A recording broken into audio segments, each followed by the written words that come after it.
his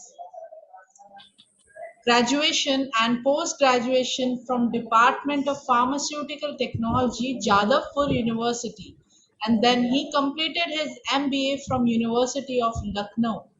He obtained his PhD pharmacy degree from Jadavpur University, Kolkata. He began his teaching career as lecturer in Institute of Pharmacy and Technology, Salipur, Cuttack. Later, he was associated with Birla Institute of Technology, Mehsana, Ranchi since 1999 till his joining Nasi Munji Institute of Management and Studies, Mumbai, as professor and head in Department of Clinical Pharmacy in November 2007. He was the head division of clinical pharmacy chairperson of MSc Applied Pharmaceutical Sciences and M.Pharm part-time program of NMI-MS University. He has 6 filed patents and had received various RPS and MODROP grants from AICTE New Delhi. 10 students have been awarded PhD Pharmacy under his direct supervision from government universities. Dr. Majumdar had successfully guided 106 postgraduate students. Currently, 6 students are already pursuing their PhD program under his guidance in the field of pharmacology, natural products, and management. He had a total of more than 350 national and international publications to his credit. Incidentally, he had presented a number of research papers in book chapters and is the author of 3 books of repute.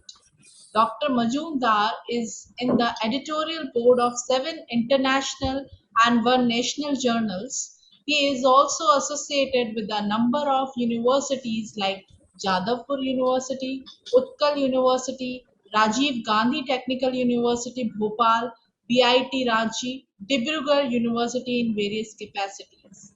I welcome you, sir. We all are definitely going to learn a lot from your today's session. Over to you, sir. Thank you. Thank you, Snigdha, very much for your nice introduction. And I welcome all the delegates to the Otol Academy AICT sponsored faculty development program, which has been organized very nicely by ITS College of Pharmacy, Ghaziabad. In fact, it is my privilege and I am really thankful to Dr. Praveen Gaur and Dr. Sadish for inviting me for this FDP today. Now, Snigdha, I would like to share the screen. 1 minute. Yes, sir, sure.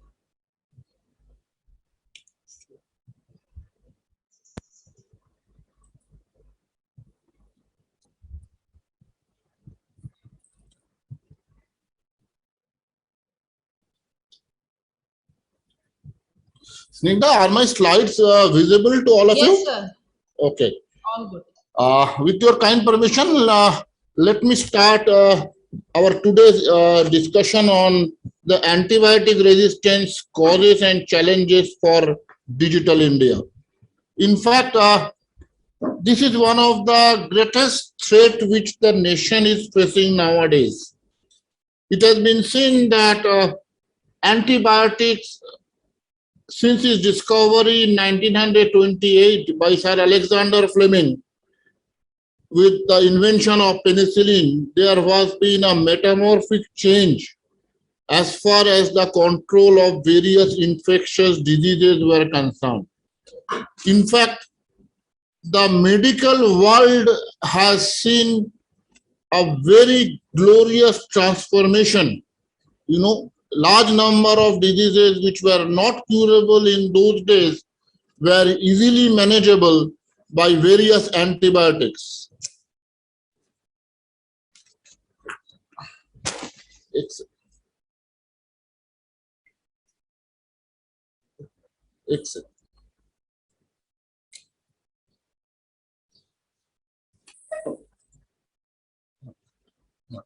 Now, various modern medicines, that depends on the discovery of antibiotics. Penicillin was invented way back in 1930s.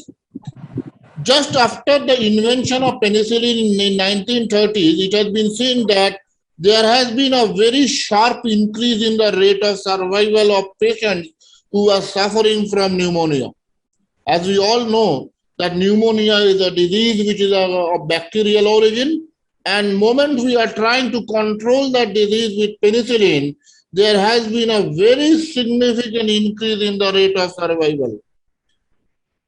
But due to the random use of antibiotics, due to the problem which we are facing for the microorganisms undergoing mutation, we are now landed up in a problem which we are calling as that antibiotic resistance, which in fact has forced us to return to the pre-antibiotic era. In Tanzania, a report was there which shows that the rate of survival from the neonatal gram-negative infections patient was dropping from 70% to 20%. So this figure has been very, very alarming. The reason behind this is when a new child is born, there are certain gram-negative infections which were infected in the child, but the rate of survival rapidly decreased from 70 to 20. It has been reported in the European Union that more than 25,000 patients died from multi-drug resistant bacteria every year annually. This alarming situation has led us to select such a topic. We have need to explore in details how to come out of this situation, as there has been an extra healthcare cost and productivity losses every year of almost 1.5 billion euro. This figure has been very much alarming. So let us see, what do we mean by the term antimicrobial resistance? What do we understand by antimicrobial resistance? Antimicrobial resistance is the ability of the microorganism that cause them to withstand by the various antimicrobial medicines which we commonly use. The medicines which we use, the medicines which the doctors prescribe, are rendered absolutely useless by the drug-resistant microorganisms. This problem which we face is basically what we are calling as antimicrobial resistance. In some part of the world, many powerful medicines against malaria, many powerful medicines against tuberculosis has been rendered virtually ineffective or useless. Therefore, antimicrobial resistance is rapidly becoming a major public health risk and is threatening to undo decades of advancement in the medical science which we have achieved through our continuously striving R&D system in the pharmaceutical industry.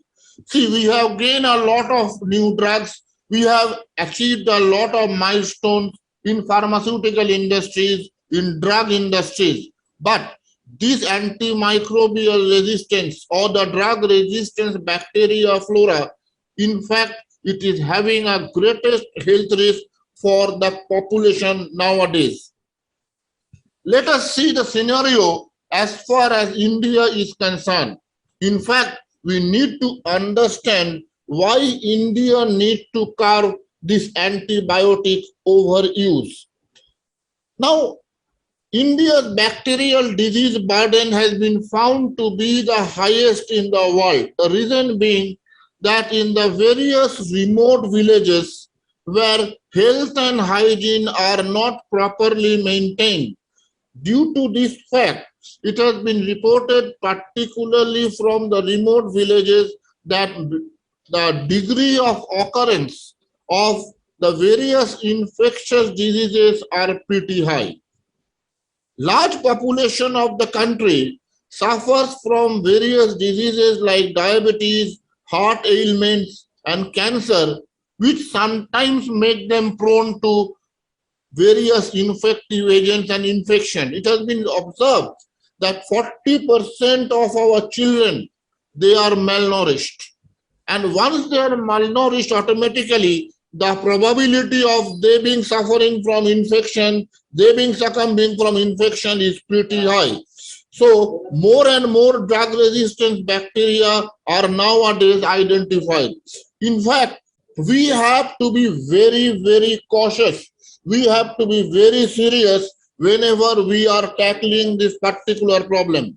In fact, it is the need of the hour to see how to overcome the antimicrobial resistance. What are the reasons?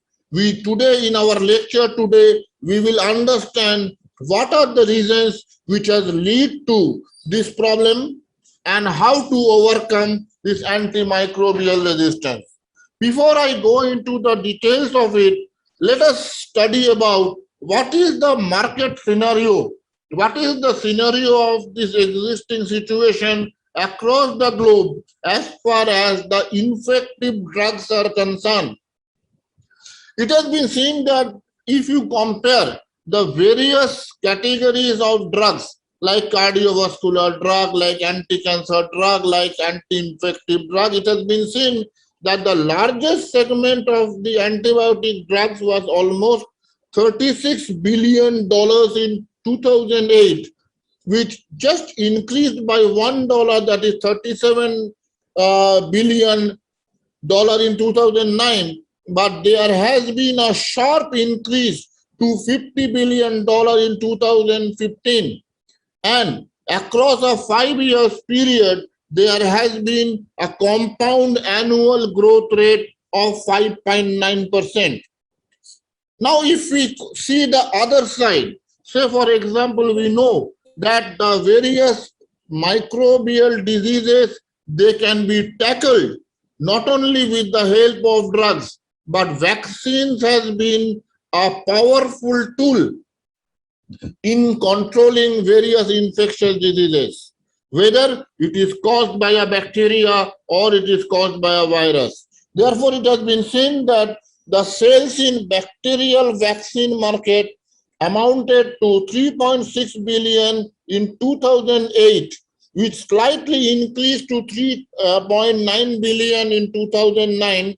Again, in the same this bacterial vaccine market, we find that the degree of increase in the sales shoot up to $15 billion from 3.9 billion in 2009 to 2015, which shows that the compound annual growth rate in case of bacterial vaccine is almost 31.6%.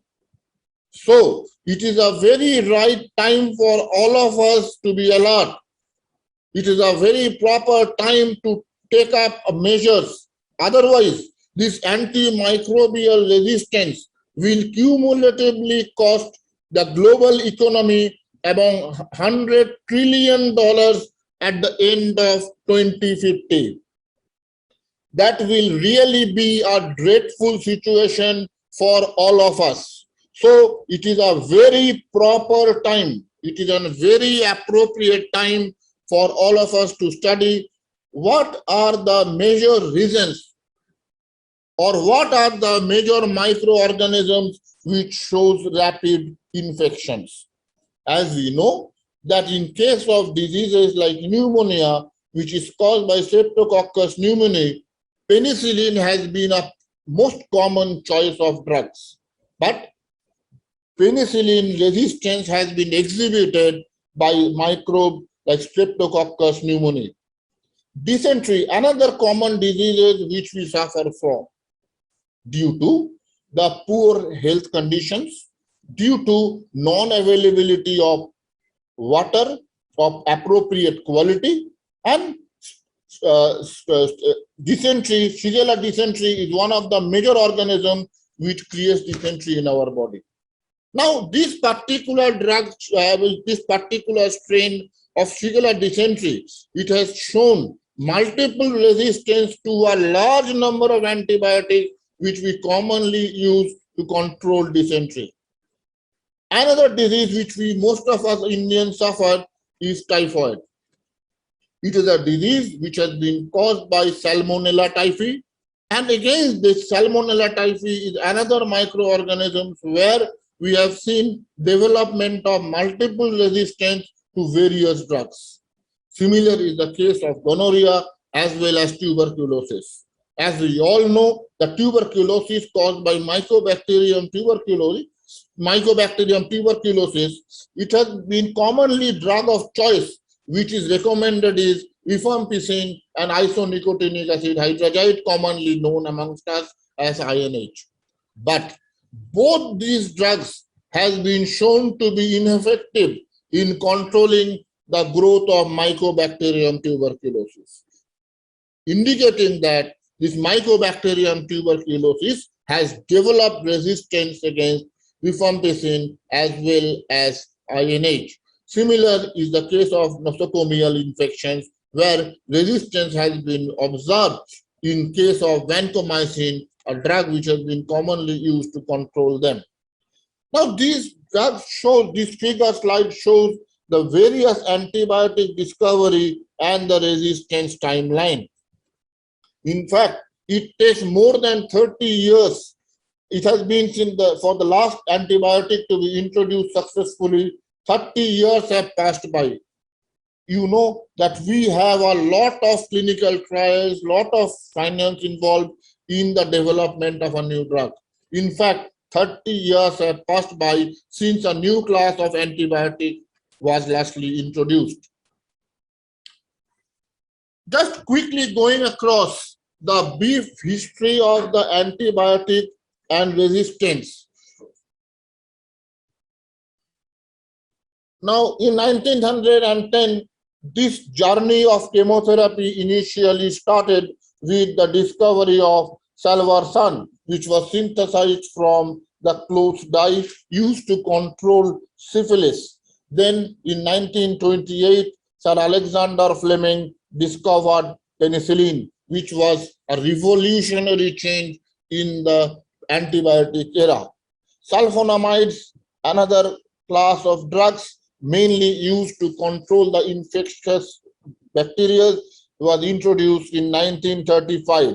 And so across a period of time, we are gradually seeing development of large various categories of antibiotics. In 1987, daptomycin was another drug. After this, there was no new class of antibiotic which the Indian or the global market has seen nowadays. In fact, 1987 was the last landmark where we got the last antibiotic, daptomycin. In fact, the entire world is very cautious, very anxious how to overcome this situation. In fact, if you see, in 2015, the World Health Organization or WHO launched the first antibiotic awareness week. So we observed an entire week to make our people aware, not only in the country, but across the globe, so that we should be judicious, we should be very cautious whenever we are using antibiotics. So whenever we are recommending antibiotics, we need to be very, very cautious. Otherwise, as I have told you, in the last 2020, this 21 also, a large number of microorganisms are available which are ineffective or uncurable. Now, let us see what is the situation in 2018. Now, the diseases which are frequently affecting us are commonly the respiratory infections. We are suffering from various respiratory infections where Streptococcus pneumoniae, it has been 55% of the strain, they are resistant to penicillin in certain areas. Next is HIV, report of resistance to all the major marketing agents. They have taken place as far as HIV is concerned. As far as diarrhea is concerned, Shigella dysentery, almost 90% of the strains, they have shown resistance to clotrimazole, which is a common drug which we prescribe, which we use to control Shigella dysentery.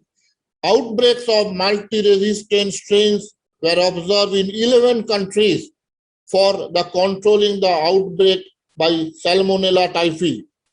Now, as far as tuberculosis is concerned, we have observed the development of multi-drug resistant strain, which has made us a challenge to control tuberculosis.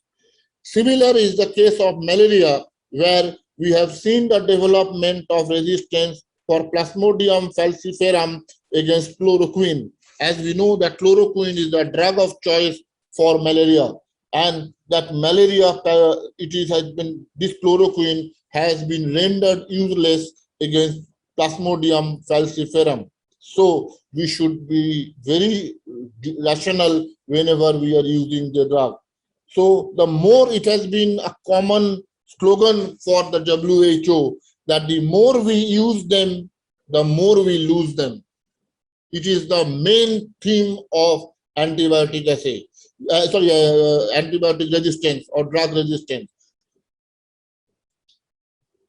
So this is a slide which shows the degree of resistance against various microorganisms, and on the other side we are having a list of common antibiotics like amikacin, aminoglycoside, aminopenicillins, carbapenems, and so on. Now we need to understand what has led to the development of drug resistance. Why are we facing this problem today? The first and foremost reason is increased use of antibiotics. Say, for example, we have seen in a number of situations, we are having a small fever, temperature has just touched the 100 mark. We are going to the retailers asking for antibiotics. But in those situations, antibiotics are not at all required. Simply paracetamol can serve the purpose. But to get relief as quickly as possible, we are asking for antibiotics. Then using that antibiotics for a very short period of time without completing the drug regimen, we are simply again stopping taking the medicine. That medicine is kept at our home. When some of our family members in the long run, they again report from fever, they are taking that same antibiotic. Again, the dose is not completed. That drug becomes a drug for some other people. This is the major problem due to illiteracy, due to improper counseling. A drug of mind cannot be a drug of youth. We need to see that whether the antibiotics are at all required or not. The doctors need to observe the patient. They need to apply their experience. Sometimes diagnostic test needs to be done to be sure of whether antibiotics are at all required or not. The next problem which has led to the development of drug resistance is the inappropriate drug use. Basically, it has been seen in a number of situations where people are suffering from viral diseases. People are suffering from viral diseases and they are taking various antibiotics. My dear, not a single virus can be cured by this antibiotic. For that, there is a separate category of drugs which we are calling as an antiviral drug. So what happens is inappropriate use of antibiotic has led us to land up in a problem where our bacterial flora is unnecessarily becoming exposed to the chemicals which are unwanted. There are certain situations where prescriptions are taken incorrectly. we are not completing the dose. Say, for example, you are having a problem in the upper part of the respiratory tract. You are taking azithromycin. Your doctor has recommended azithromycin. You are going to the shop, you are purchasing azithromycin, you are taking for 2 days, 1 tablet a day, 500 milligram dose. And after taking 1 or 2 tablets, we are feeling much more better. And then we are stopping to take the drug. We are not completing the 3 days or the 5 days therapy which the physician has recommended. Next is antibiotics are sold without medical supervision. This is another greatest problem for our country like India. There has not been a single medical supervision. No pharmacists are ever asked for. People may be literate, maybe illiterate.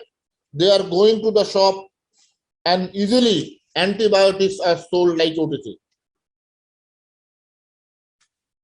Spread of resistant microorganisms in hospitals due to the lack of hygiene is another important area where we need to concentrate. Because in a hospital, people from various diseases, they are coming up and we are not taking proper precautions to spread the resistant microorganisms. Now here the problem is one microorganism coming in contact with the other, and whenever they are coming in contact with the other, there are instances where the resistant microorganisms, the R plasmid or the resistant plasmid is transferred to the sensitive organism by a process called conjugation. There are situations where in your body, these drugs which you are taking, they are acting as a sort of a chemical stimulant, thereby inducing what we are calling as a mutation. This mutation sometimes is spontaneous, but that frequency is very low. But this mutation, when induced by certain chemicals like antibiotics, the frequency rate is very high. The probability is very high. The degree of occurrence is very high. Therefore, we should be very, very serious whenever we are restricting ourselves to the hospitals where the spread of drug-resistant microorganisms from one species to the other, from one patient to the other, the probability is very high. And this is particularly due to the lack of proper awareness, lack of proper hygiene. Poverty and ignorance has led to the patient without completing the dose. If you see at the price structure, antibiotics are one of the very costly drugs. Therefore, in the villages where poverty is a very important issue, sometimes the patient do not purchase the entire complete antibiotic therapy which the doctors have recommended to them. There are two other problems which we need to address. As we know, to increase the yield of a crop, we spray pesticide, we spray antibiotics. To increase the milk productivity in cow, to protect that cow from the diseases, we are administering a very high dose of antibiotics in cows, in pigs, in chickens, eggs, and so on. Therefore, these antibiotics are used in animal feed and sprayed on plants to prevent the infection and thereby promoting their growth. This we need to be very, very alert. Development of multi-drug resistance like Salmonella typhi has been observed in 4 states where 18 people who ate beef fed with antibiotics, they were found not to respond to our antibiotics when given to them for treatment of diseases. In fact, It has been a random practice nowadays in the villages. You will see that they are injecting a very high dose of antibiotics just to get a more better yield of crop, more better yield of milk and so on. The next reason which is responsible for this alarming increase of drug resistance is the expired drug. The drugs, when they are expired in our house, we are dumping them into the dustbin, and ultimately they are dumped into the soil. And when these expired drugs are dumped into the soil, as we know, the soil, water, they are a large number of organisms which are there residing in oil, soil, water, as well as air. Now, these expired drugs, they gradually remain in the soil. Ultimately, they reach the water in the lower level, and this water, when we drink, that is containing a trace amount of this expired drug.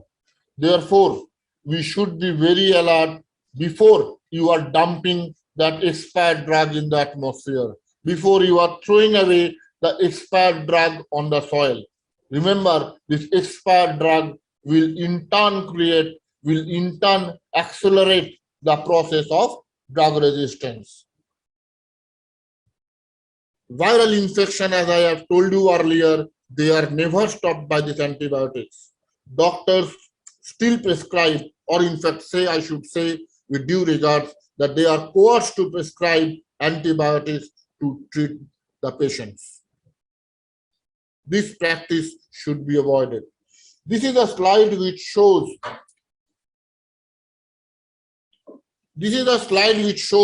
how this antibiotic resistance gradually spread. Now you see the drug resistance bacteria, they remain in the animal feces, which ultimately goes to the crops. These crops are eaten by us. These crops, they are eaten by these cows. So these bacteria can remain in our human digestive system. Fertilizers or water containing these animal feces, they also contain the drug resistance bacteria which is used on the food crops. These animals get this antibiotic and develop resistant bacteria within the system. And whenever, say, we have given a protocol here in the name of Mr. John, John is getting these antibiotics and developing resistant bacteria within its system. Say, for example, if in due course of time, John gets admitted in the hospitals or in the nursing home or any other inpatient care facility, the chances are very high that the resistant microbial strain will directly go to the other patients also.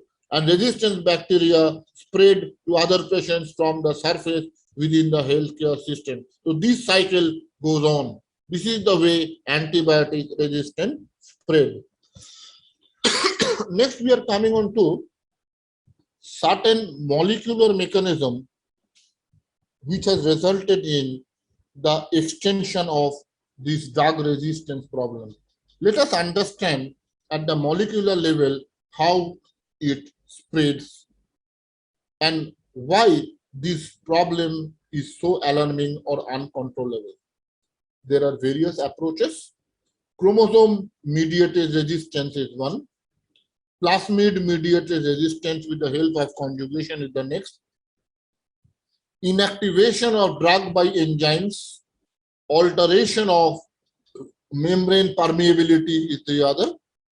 Alteration of intracellular target site, particularly at the 30th ribosomal subunit, where the antibiotics, particularly belonging to the aminoglycoside group, they act. There is a change in the target site.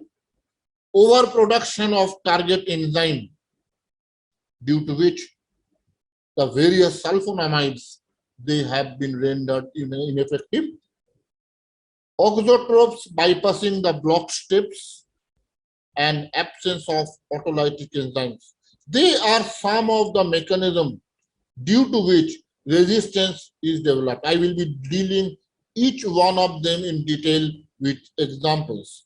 First is chromosome-mediated resistance. It is the case of spontaneous mutation. It has been seen that the frequency of spontaneous mutation is generally 107, 107 to 109. In fact, this low frequency of spontaneous mutation is unrelated to the presence of antibiotic. It is not that moment there is a mutation, which will show resistance to penicillin or cephalosporin or ciprofloxacin, whatever it is. In fact, it is not a major disease for this massive outbreak of emergency of drug resistance. But this problem, the second one, plasmid-mediated resistance, which we are talking of in terms of conjugation, is absolutely very important. In fact, it is tremendously important from our clinical standpoint. It has been seen that it occurs in many different species, particularly the gram-negative rod-shaped microorganism. It has been reported that 50% of the microbes which remain in the gastrointestinal tract of the human being, they have the power, they have the capacity to transmit, to transfer the drug-resistant plasmid. Remember, this transfer takes place by the process of conjugation, and it is very rapid. Whenever this transfer takes place, it takes place within a fraction of a minute. The transfer from the resistant strain to a sensitive one, thereby making the sensitive one also resistant, this frequency is very high. Plasmid frequently mediate resistance to a multiple category of drugs. It is not that, say for example, a particular resistant microorganism is resistant to rifampicin, so a tuberculosis, Mycobacterium tuberculosis will be, which is being, when the resistant plasmid is transferred, it will be resistant to rifampicin only. It may go to any number of drugs. Plasmids, in fact, they have a very high rate of transfer from one cell to the other. Next is inactivation of drugs by enzymes. In fact, when in 1929 penicillin was discovered, in 1948 this problem comes into picture, because beta-lactamase were produced by antibiotics, and this beta-lactamase enzyme, this which was produced by the microbe, they easily break the beta-lactam ring of penicillin. And as a pharmacist, we all of us know that the intact beta-lactam ring system is absolutely required for the penicillin to show its antimicrobial action. It is required for the cephalosporin to show the antimicrobial action. As far as aminoglycosides are concerned, phosphorylation, adenylation, acetylation, they are common ways by which this drug is rendered inactive by the enzymes. Acetylation is very easy to carry out for chloramphenicol. Erythromycin esterase is an enzyme which has led to the degradation, to the breakdown of macrolide group of drugs. Next, we are coming on to the next process, next mechanism by which drug resistance has been created, that is alteration of membrane permeability. This problem is particularly true if it is a gram-negative bacteria. When, as we know, that whenever we are taking the antibiotics, they are entering the microbial cell with small holes in the cell wall, which we are calling as porins. The drugs enter the bacteria with the help of porins. Now, there has been a change in the structure of porins. Moment there is a change in the membrane permeability, automatically the microorganism shows resistance to various categories of drugs. You see, they are resistant to tetracycline, they are resistant to beta-lactam antibiotics, they are resistant to aminoglycoside, they are resistant to quinone. So the entire gamut of antibiotics, they are useless moment there is a change in the membrane permeability. And the membrane permeability alteration is very common if it is the case of a gram-negative bacteria. Just you see, whenever we are suffering from infection, it has been seen that 70 to 80% of the infection which we people are suffering from, they are belonging to or caused by gram-negative bacteria. The next process by which the microbes showed resistance is alteration of intracellular target site, as I have told you earlier. Now, aminoglycoside, they act on the 30S ribosomal subunit. So, alteration in the protein structure leads to the aminoglycoside not being properly fitted up, so it fails to kill the bacteria. Similarly, the case of macrolide antibiotics, where methylation of the ribosomal RNA and blocking of the erythromycin binding site has led an opportunity for the bacteria to survive. Even you are using erythromycin, the microbes remains as it is because erythromycin is not in a position to sit and move on the ribosomal RNA. Next is the overproduction of certain enzymes. This is particularly true for sulfonamides. This is particularly true for trimethoprim.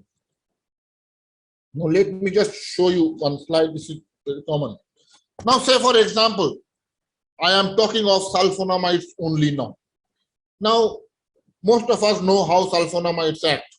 Para-aminobenzoic acid combines with pteridine. It leads to the formation of dihydropteroic acid, taking the help of dihydropteroid synthesis. And we apply sulfonamides. Sulfonamide blocks this dihydropteroid synthesis enzyme. So automatically there is no formation of dihydropteroic acid. Automatically the bacteria are killed.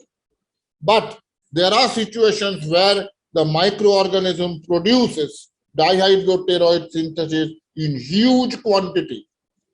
So the sulfonamides which we are applying, they are just acting on dihydropteroid synthesis in 1:1 proportion. If the enzymes are more, so this step is bypassed. In fact, scientists way back, they used a combination of sulfonamides and trimethoprim. Because if this particular step number 1 is overcome, is bypassed, so trimethoprim, how they act?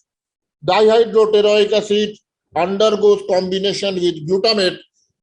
With the help of an enzyme called dihydrofolate synthesis, they produces dihydrofolic acid.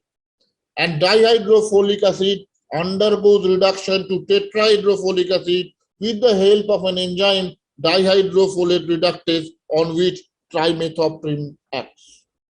Again, excess production of dihydrofolate reductase will help the microorganism to produce tetrahydrofolic acid and then in turn the DNA, RNA and proteins. So excess generation of dihydropteroid synthesis as well as excess production of dihydrofolate reductase will help the bacteria to survive even if we are using sulfur drugs, even if we are using a combination of sulfur drugs with trimethoprim.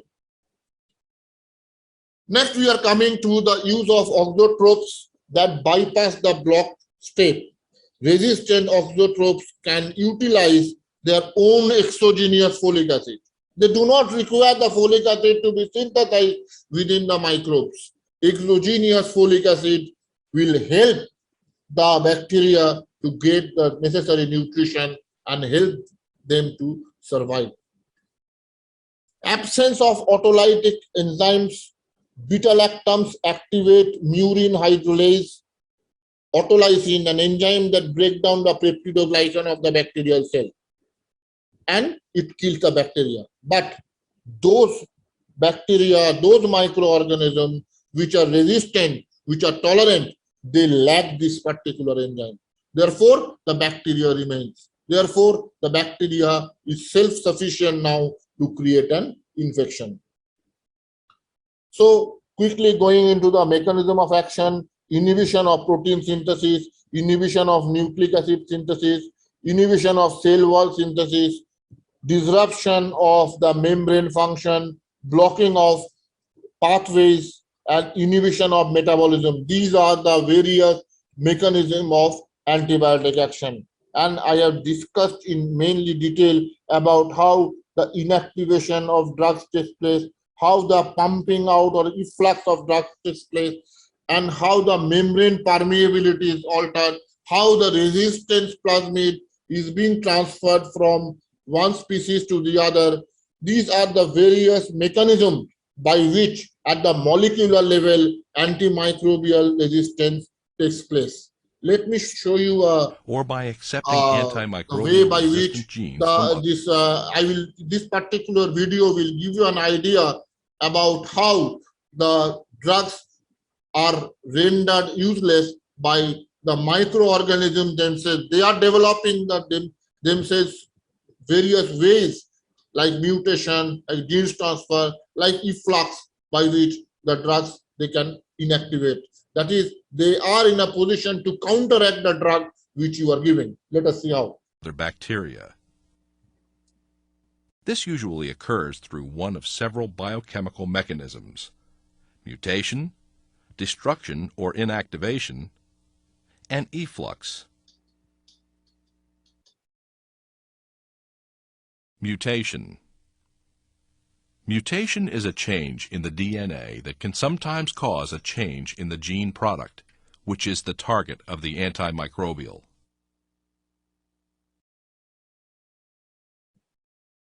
When a susceptible bacterium comes into contact with a therapeutic concentration of antimicrobials like fluoroquinolones, the antimicrobial can bind to specific enzymes, in this case DNA gyrase.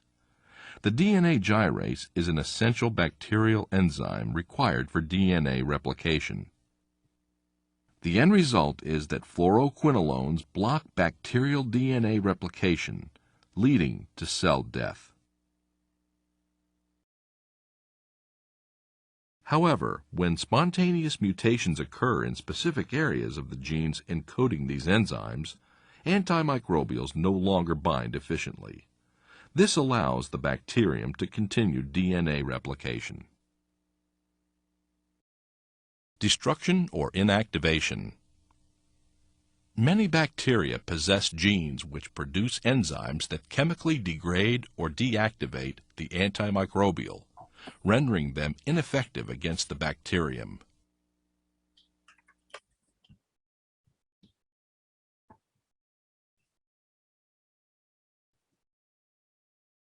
Here, the antimicrobial is either degraded or modified by enzymatic activity before it can reach the target site and damage the bacterial cell.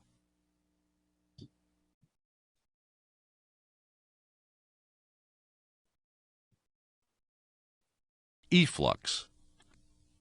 Certain bacteria can often become resistant to antimicrobials through a mechanism known as efflux. An efflux pump is essentially a channel that actively exports antimicrobial and other compounds out of the cell. The antimicrobial enters the bacterium through a channel termed a porin, and then is pumped back out of the bacterium by the efflux pump. By actively pumping out antimicrobials, the efflux pumps prevent the intracellular accumulation necessary to exert their lethal activity inside the cell.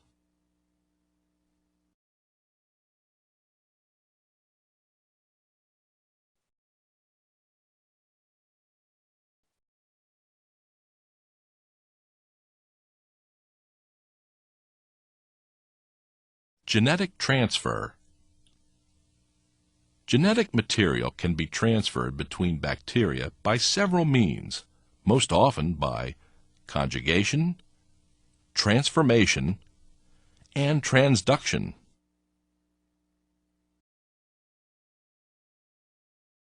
Conjugation. Conjugation is mediated by a particular kind of circular DNA called a plasmid, which replicates independently of the chromosome.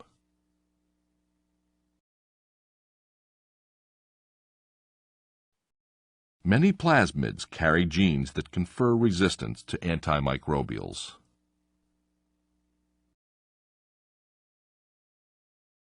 When two cells are in close proximity to each other, a hollow bridge-like structure, known as a pilus, forms between two cells. This allows a copy of the plasmid, as it is duplicated, to be transferred from one bacterium to another. This enables a susceptible bacteria to acquire resistance to a particular antimicrobial agent.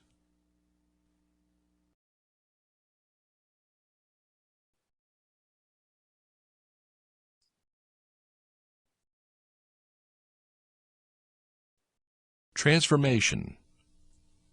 During this process, genes are transferred from one bacterium to another as naked DNA.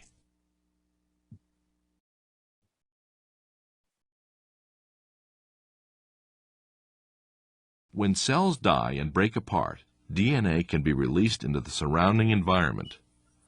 Other bacteria in close proximity can scavenge this free-floating DNA and incorporate it into their own DNA. This DNA may contain advantageous genes, such as antimicrobial resistant genes, and benefit the recipient cell.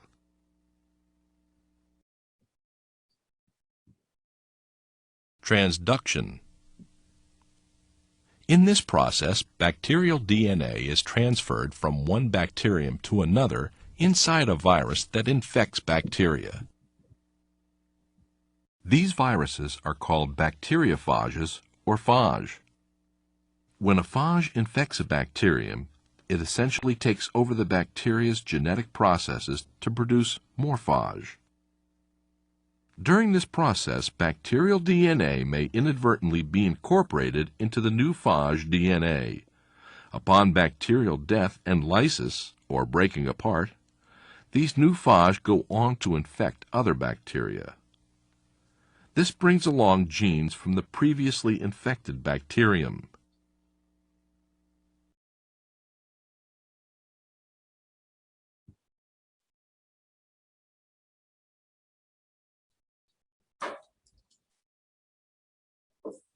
Now we have studied about the various common ways, pictorially, how drug resistance is taking place in the current situation.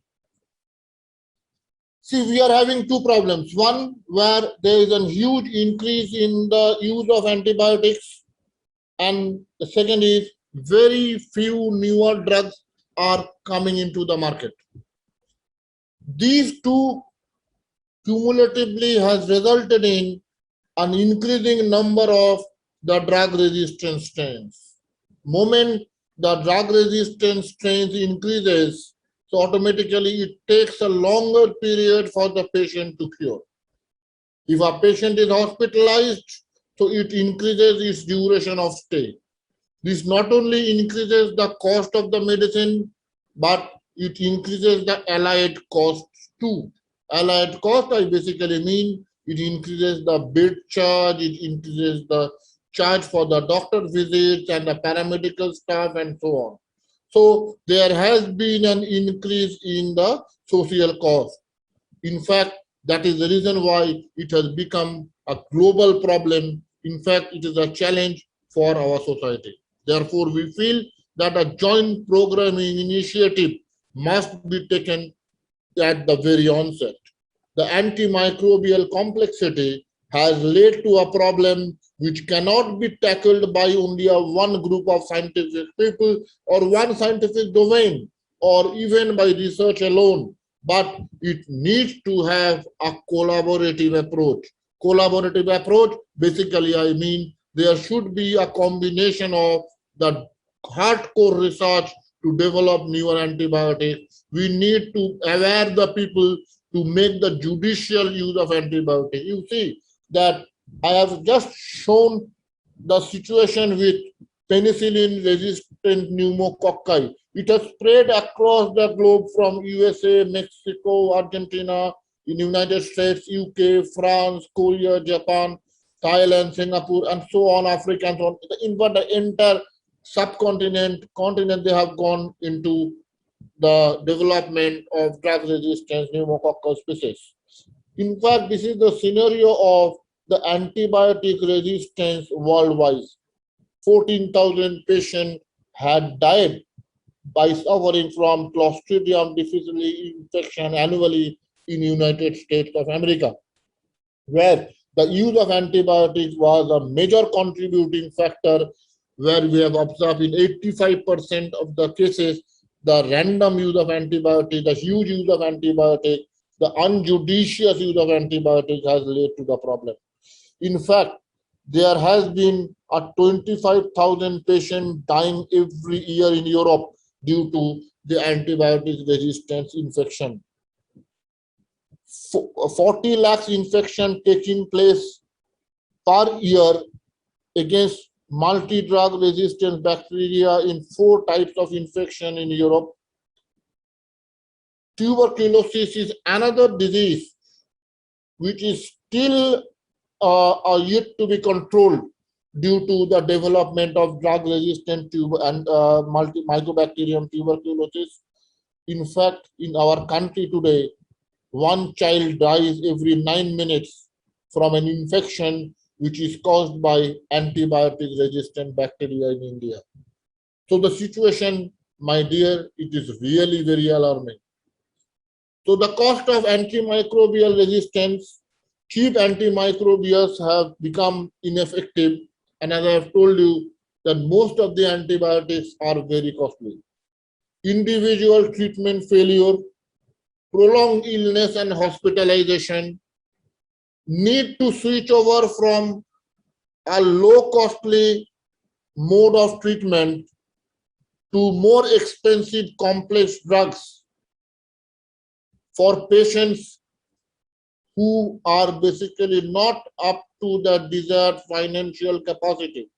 Remember, in India, a huge population is not very rich.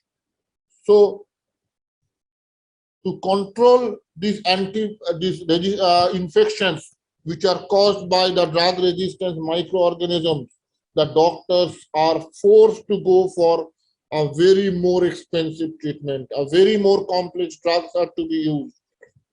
That becomes, affordability becomes a great problem for the patients.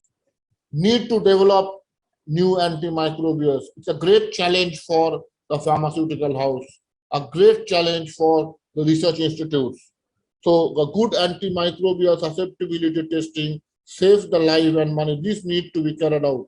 Now let us see what are the ways, what process we should take to combat the drug resistance. No action today will automatically lead to no cure tomorrow.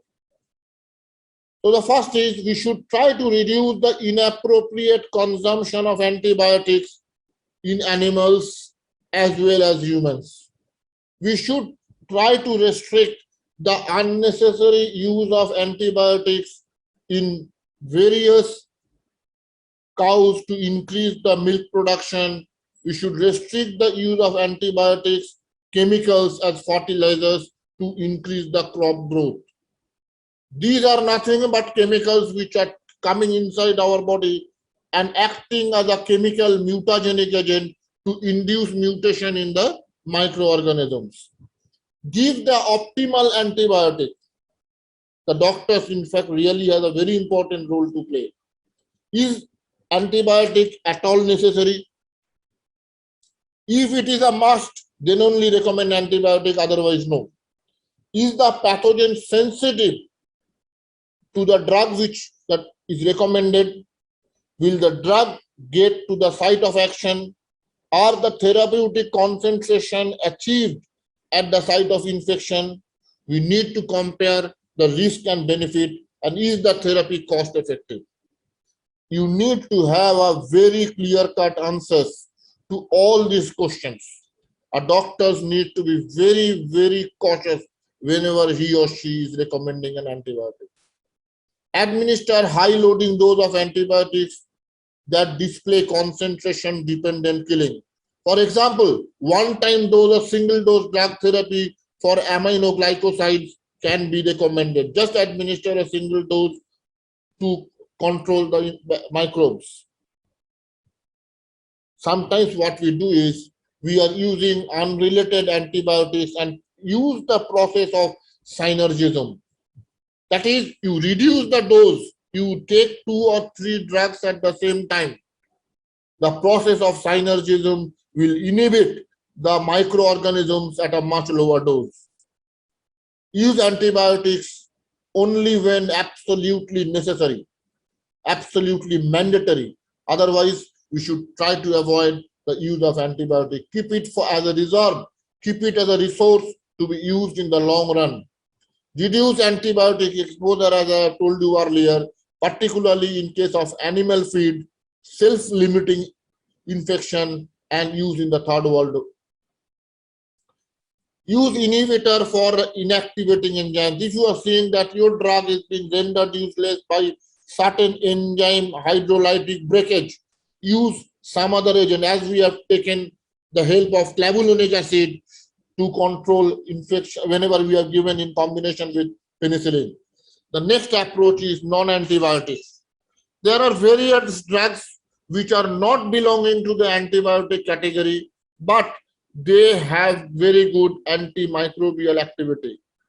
There are various plants, there are various, because you know India is basically a huge reservoir where there is a large number of plant resources. We can explore this plant. Turmeric, neem, aloe vera, these are some of the very few examples which will help to control the microbial infection. We need to explore the various alternative sources which are available to us, which we can take the help of in order to control the drug resistance. Develop a treatment protocol based on combination therapy using existing and newer antibiotics. We should try to develop alternatives for antibiotics in the form of vaccines. A very classic way. If you are giving vaccines, the body will produce antibodies. Automatically, that body will develop resistance from any bacteria causing infection. So you need not use antibiotics at all. Develop and study the effect of policy measures and economic stimuli to minimize the barriers for development and introduction of new antibiotics. See, as we have done in case of corona. We have developed vaccines, we are developing drugs. We have to minimize the regulatory barriers, but at the same time, the safety profile needs to be very properly taken care of.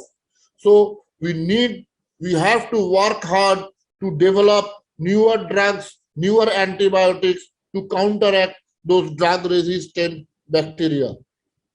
In fact, antibiogram has been another avenue, another way by which we can go for this controlling of drug resistance. So what we have to do is, we have to collect the sample from the patient, send it to the lab for culturing and testing. And what they do is they are spreading the microbes on a suitable nutrient base to grow, and then they are putting antibiotics of various concentrations. Then after an incubation for 24 to 48 hours, they are measuring the zone of inhibition produced. Those antibiotics which are producing the zone of inhibition, it indicates that those antibiotics will be effective in controlling those bacteria. So for example, I am suffering from an infection. So they are taking samples, the patient samples are taken. That microbes which has infected me, that will be allowed to grow on a nutrient media or a media which is supplemented with proper nutrition. And when the microbes are growing, we need to give antibiotic discs at a desired concentration on the surface of the nutrition present in the petri dish. So automatically after a period of 24 to 48 hours, there will be a zone of inhibition if the antibiotic, these are containing antibiotics which will be effective against the bacteria which has infected me. So that will lead to a development of a sort of a table. That table will show you the antibiotics to which my organism was susceptible, antibiotics to which it was intermediate acting, and antibiotics which are resistant. Not only that, it will show you the result, the concentration at which the strain which has infected me will be affected, will be cured. That dose also will be determined with the help of the antibiogram. So I will be showing you another small antibiogram diffusion method which helps us to know the antibiotic and the concentration used. Please see.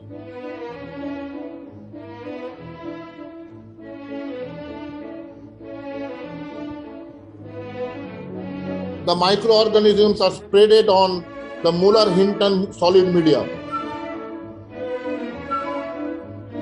We have to ensure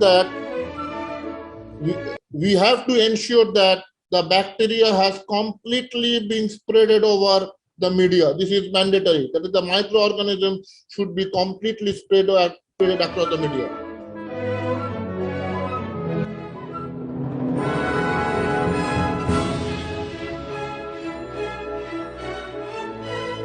So this is the the dispenser where in each hole there are various antibiotics with a particular concentration. And then what they will be doing is, this will be a sort of a dispenser with which they will be putting the antibiotic in the nutrient media containing the organism which is infected.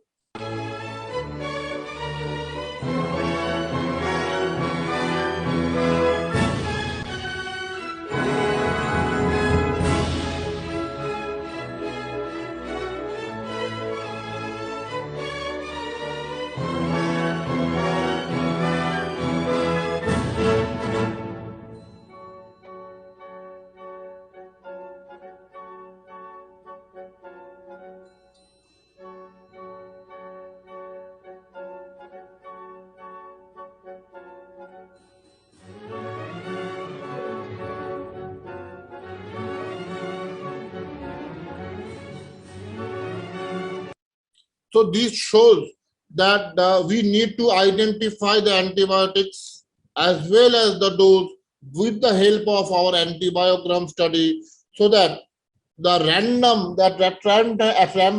rampant use of antibiotics can be overcome. So the strategies ahead, all the strategies depends on the local needs and issues and available expertise and other resources. There are a number of core elements that make up the basis of a good stewardship and awareness program.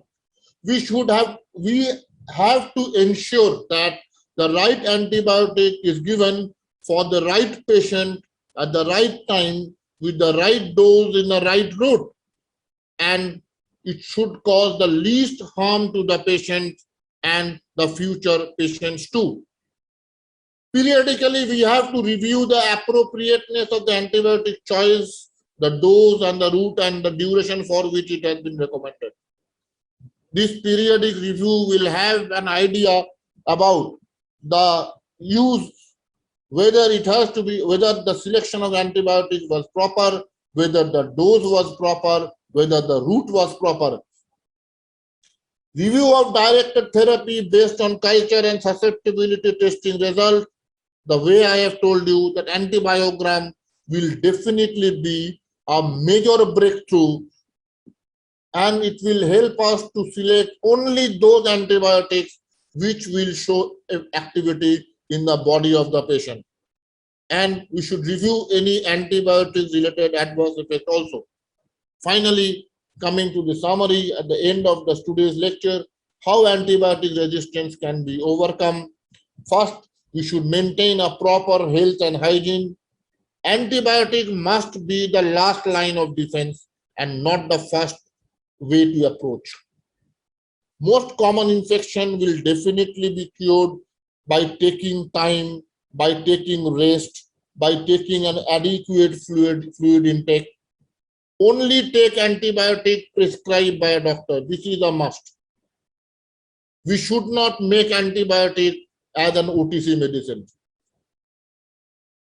If we are starting to take the antibiotics after the doctors are recommending, we must create an awareness among the mass that we should, all individuals who are starting the dosage of an antibiotic must complete the dose.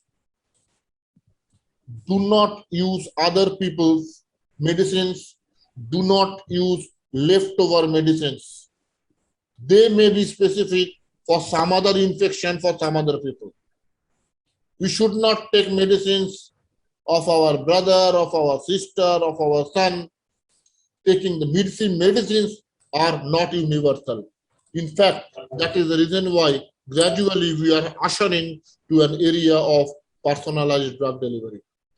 In fact, we should be very proper, and we should use that. Do not use other people's medicines. Do not use the leftover antibiotics. Really, these are dangerous.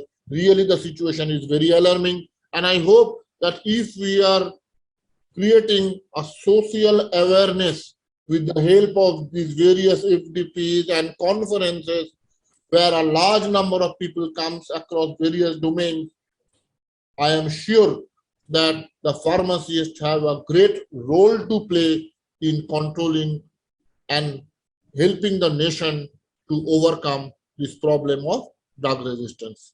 Okay, thank you very much for your patient hearing. Thank you so much, sir, for your great presentation. Now, with your permission, can we move on to asking related queries by our participants? Sure. Okay, sir. So, dear participants, I would like to request you all to kindly enable your video for photographic purposes. Thank you. Hello? If you have any questions, Hello? Hello, yes. Yes, sir. Hello? Yes, sir. Yes, sir. You are audible, sir. Very nice presentation, Majumdar sir. I am Dev Prasad from Kite School of Pharmacy. Thank you, sir. Sir, my question is, sir, in particular literature, a few months ago, I was reading that from many marine plants and microorganisms, scientists are trying to discover some novel antibiotics, because all the microbes that we are seeing are of land or air in origin. But underneath the sea, there are lots of novel microorganisms are there and novel antibiotics are there. So, sir, if novel antibiotics can be located, then what will be the future, sir?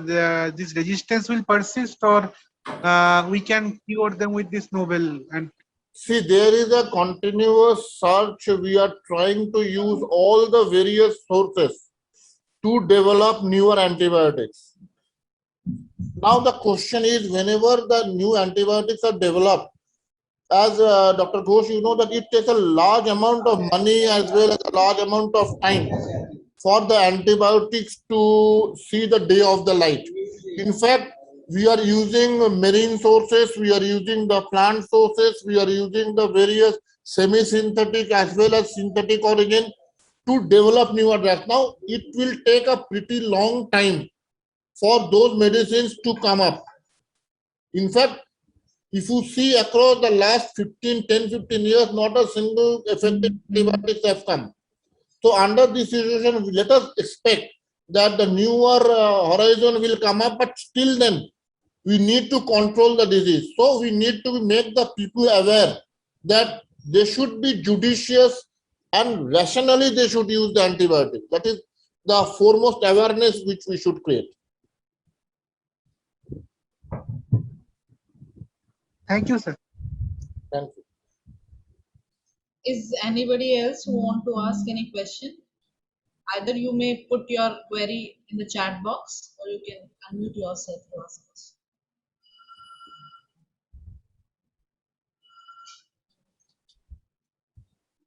I think there are no more questions, sir. But in the last, I would like to thank you, sir, again Please accept our thanks for the wonderful presentation you made at the meeting. You so eloquently stated the antimicrobial resistance has indeed become a major issue. You also highlighted the increasing incidence of antimicrobial resistance worldwide and its impact on societal cost. Further, you mentioned the core factors and mechanisms contributing to antimicrobial resistance. In addition, you gave a detailed insight of microbial susceptibility and its microbiological screening.